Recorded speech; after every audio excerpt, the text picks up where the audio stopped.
Hey guys, RV Exodus here. This is an RV video, but this premise of this RV video is going to be on the new iPhone XS.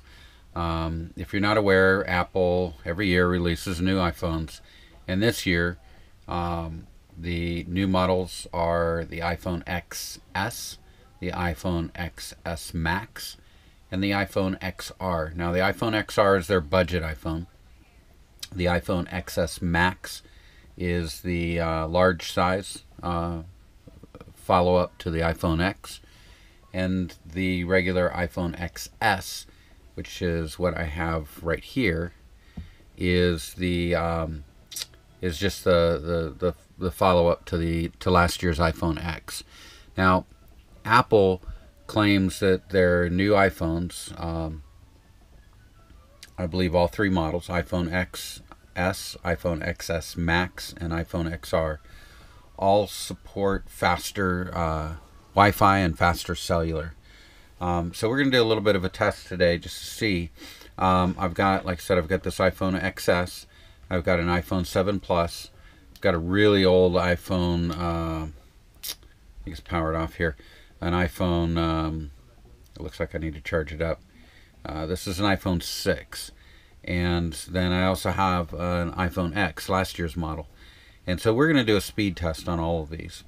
And you ask, why is this an RV video? This is a new iPhone video, right? Well, yes and no. Like most RVers, I rely on cell coverage. I work full-time and depend on internet. And so, you know, getting every little last drop of performance out of my cell phones is very important. All right, guys, here we go with our first speed test, and that is going to be done with this iPhone 6.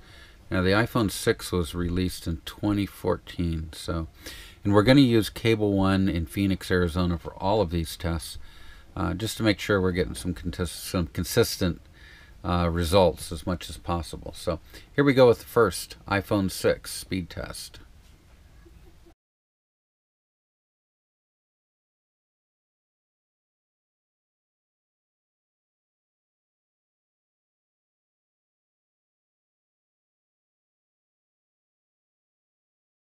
Alright, one thing that I noticed with this iPhone 7 Plus is it's getting like full bars of T-Mobile. That's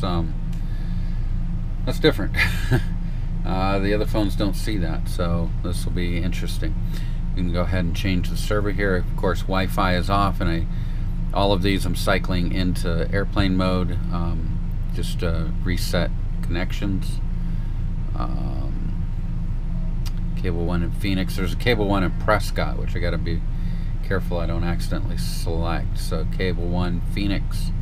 And here we go on our first run on the iPhone 7. This was released, iPhone 7 Plus, excuse me, released in 2016. And wow, 42.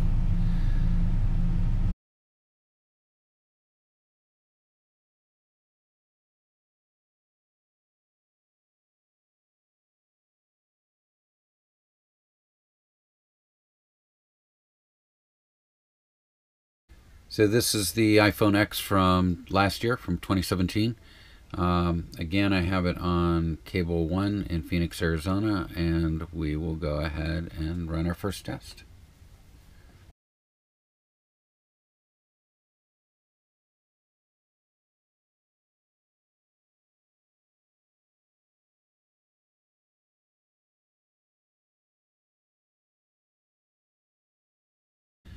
And I will run our first test on the iPhone XS. This is the brand new 2018 iPhone XS.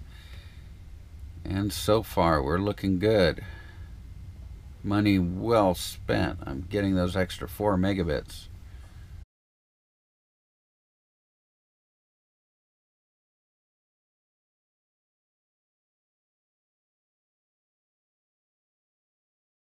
All right.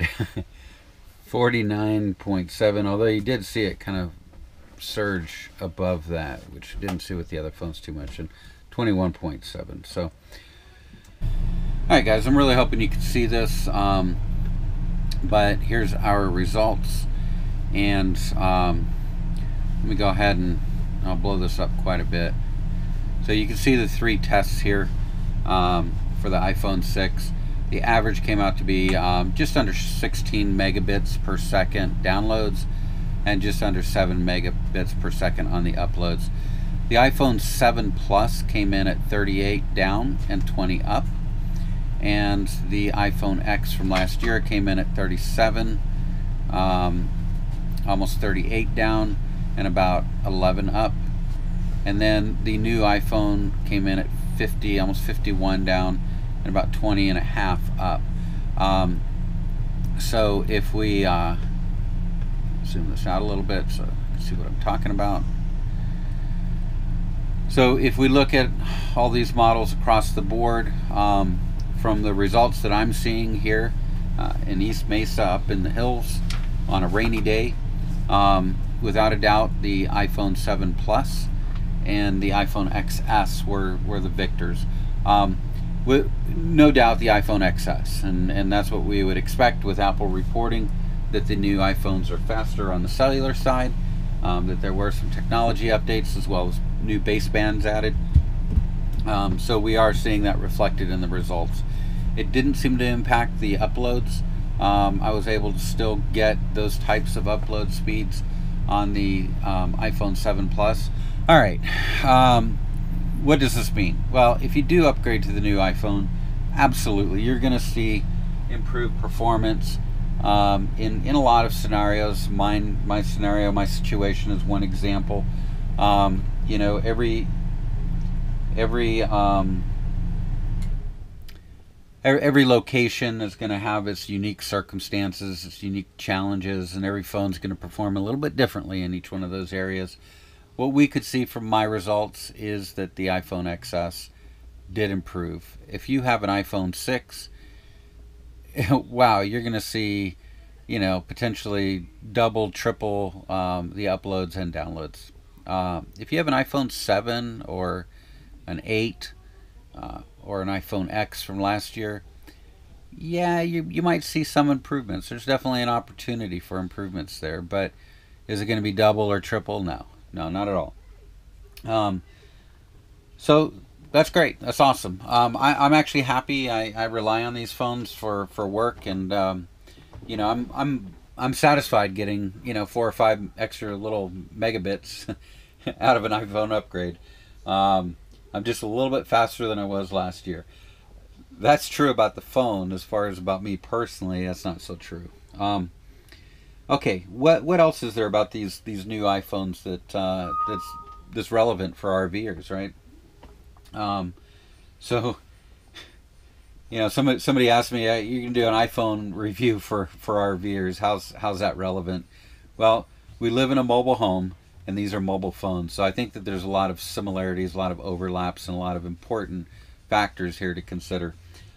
We just went over network speed. We did a whole little lab on network speeds, and we do see that the iPhone XS, the new iPhone, is faster than previous model iPhones, right? Specifically, I saw improvements on the downloads. What else is improved? Well, the camera and video is better than last year's. It's definitely better than the year before. The iPhone X from last year and these new iPhones have the ability to do bokeh mode. That's where you get a sharp portrait with a blurred background. That's doing something that you see on old film cameras or SLRs or DSLRs, where you have a lens and you have the notion of an f-stop. I forget how all that works, but I think the lower the f-stop, the more you'll blur into the distance. And so the camera is using hardware and software to emulate what those are doing. And if you haven't seen what bokeh does on the iPhone, just go and Google it and you'll see some great examples of it. I may throw a picture up into this video just so you guys can see that effect. So if you don't have at least the iPhone X from last year, that is a really nice feature. The cameras have gotten better. The camera this year is better than last year's iPhone X. I've owned both now, and I am seeing improvements. The front-facing camera is also improved on the new iPhone XS. So if you do a lot of selfies or you do a lot of video where you're using the front camera, you will see some benefit there. The other nice thing about the new model of of iPhone XS's is that they now support up to 500 gigs of memory, 512 gigs of storage. How is that important if you're an RVer? Well, you know, RVers don't tend to have NASs or home computers. Some of us do, some of us don't. We also don't do iCloud sometimes or other online storage because that uses data. So having a lot of storage on your phone may allow you to keep more videos. As a YouTuber, that's great. I can go out and I can film all I want, and I don't have to worry about running out of storage. Definitely going to run out of battery a lot quicker than I'm going to run out of storage. It's also great if you're an RVer, if you like to listen to a lot of offline music. If you've got a very large music collection, having that additional storage on your phone allows you to have a lot of pictures, and it allows you to have your big you know, photo library, even movie library if you want to have some actual movies on your phone. Just being able to download those videos while you have really good coverage, and then you go out into the boonies and watch them. You know, you're not going to do that with an 8 gigabyte iPhone, right? But you will be able to get some good stuff if you have 512 gigs. Let's see, what else is there? Faster processor. So the processor is incrementally faster than last year's phone. It's about 20 or 30% faster. What is extremely faster on it is there's a little machine learning chip within the chip. How does that affect RVers? Well, better photos, right? So that helps us. Security too. We like to secure our stuff. Let's see. The camera bump on the back is a little bit longer, so if you have an iPhone X and you have a case for it, that case may or may not work with the new iPhone. Just something to note there. What about the Max? They have the larger one. Well, that's not very mobile, right? For us RVers, we like to, you know, keep things small, but you're not going to blow a tire by upgrading to the iPhone XS Max. But I'll tell you what, if you don't have a tablet, if you don't have a PC, that larger iPhone is going to be really nice. If you already have a tablet, I would say go with the smaller iPhone. It fits in your pocket really nicely. They are coming out with the iPhone XR in a couple of months here, actually in a month. And that's a budget version. The camera is not as good. It doesn't have the dual cameras. And the screen is not a OLED screen. It's a LCD screen, which is the type of screen that Apple's been using traditionally on all their phones. The iPhone X was the first one to use the OLED. That just has richer, more saturated colors, more accurate colors are possible with it. The old LCD screens that Apple's been using for quite a few years, those things work great. They're perfect. They're awesome. Apple has that technology nailed down. If you're not into the cameras, but you do want a new iPhone, if you're good with just a simple camera, the camera that's on this iPhone XR is fantastic. There's nothing wrong with it. But you aren't going to get the telephoto part of it. And you might not get, I think you still get the bokeh mode. Look that up if that's important to you. But that might be worth waiting for. It's a couple $100 cheaper, a few $100 cheaper for the iPhone XR. So do your research on that if money is a limiting factor for you. If you have an older phone, something prior to the iPhone X, and you're an RVer, there's a lot of reasons here to upgrade. You know, yeah, we got faster, or we got, you know, equally fast downloads with the iPhone 7 Plus, but you know, better cameras, faster processors, more storage, potentially faster uploads and downloads, more baseband supported for like T-Mobile and Sprint. There's a lot of goodies in here. If you have an iPhone 6, a 6 or a 6S, man, you've missed out on so many hardware upgrades. as an RVer or not. There's a lot of good reasons to upgrade. If you are on a fixed budget, maybe these iPhones aren't for you, right? Maybe you know, if you jump on Amazon and take a look at the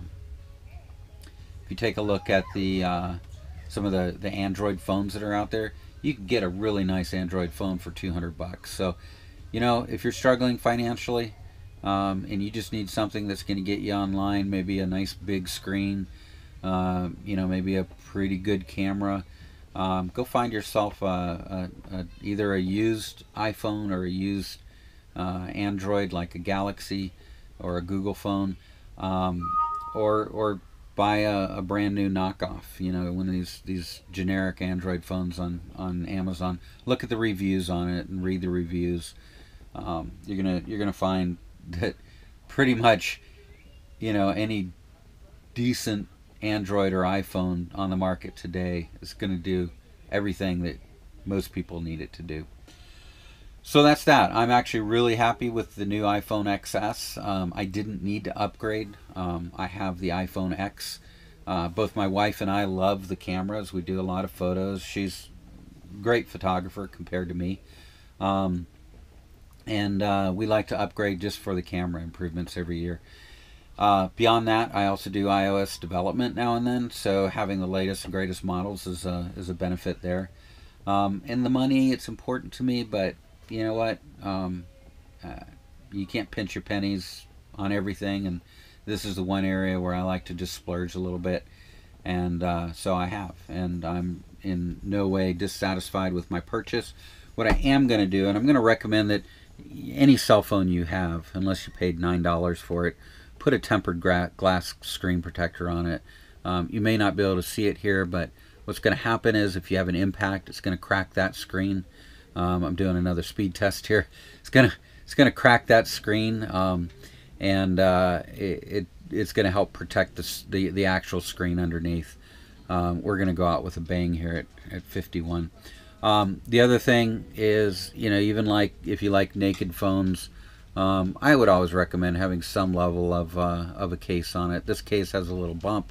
It helps protect the lens. What I'm going to do is I'm going to post my wife buys one of the, you know, the big manly, you know, drop it 1,000 times type cases, and so I'm going to post the cases that I got as well as the tempered glass screen protectors. They're coming out with some now that are so easy to install. You don't need to go to Best Buy or the mall and spend $50 to have them install it. The one that I got here actually, let me see if I can find it real quick, actually comes with a little template that goes around the phone. It's like a frame that goes around the phone. You see it right in here, and once that frame is snapped on around the phone, you have to take your case off the phone, but you snap this frame on, and then essentially you take the glass screen protector off, or you know, there's like a protective film on it. You pull that off, you drop it in the frame, press it down, push out any bubbles, and you're good to go. All you have to do is make sure that phone is absolutely dust free, get a good light. I actually put these on in a steamy shower. You know, I go in the bathroom and I steam it all up. The steam from a shower helps reduce dust in the air. It pulls that dust out, and so I steam up the shower. I clean the glass really good. I get really good light so I can see if there's any smudges or any dust on there. Most of these come with little stickers that you can use to pull the dust particles off. I do that, get all the fingerprints, all the smears off, and then use this little frame, pop it on the phone, drop your screen protector on. You're going to get a perfect fit almost every time. I always buy extras. They're cheap. Usually you can buy a pack of 2 for just a couple of bucks, and I do that so that if I do mess one up, I can just yank it off and pop a new one on. So and I don't worry about it. So that's that. Hey, I hope you guys found this helpful. The new iPhone XS from Apple. If you're an RVer, go run out and buy yours today. And check out the comments below for links to some of the products I just mentioned, the cases and the screen protectors. And as always, you guys do us like a huge justice if you subscribe and comment. For all of us out here doing these videos, whether you like our videos or not, commenting, subscribing, it all helps get our videos out there to more and more people. So it really helps us get a little bit of a return for the work that we do. Also, when we do provide links to some of the products in the videos, go check those out. It doesn't cost you anything. If it's an affiliate link, I won't talk about Amazon specifically. I'll talk about just most affiliates. Usually when people post affiliate links, it provides some level of kickback. Not always. Sometimes it's just a discount for you, but sometimes there's a little bit of a kickback for us, and that again helps support us in what we do in making videos. So appreciate any support anyone wants to provide. If all you want to do is yell at me and call me stupid, hey, that's fine too. You know what? Go ahead and post that in the comments. Be civil about it. Tell me I don't know what I'm talking about. I'm cool with that. But you know, even negative comments helps get our videos out there. So just, you know, don't be a troll. That's lame. So hey, everybody, have a great day. Have a great week. Love you all. Enjoy, and let me know if you have any questions. Bye.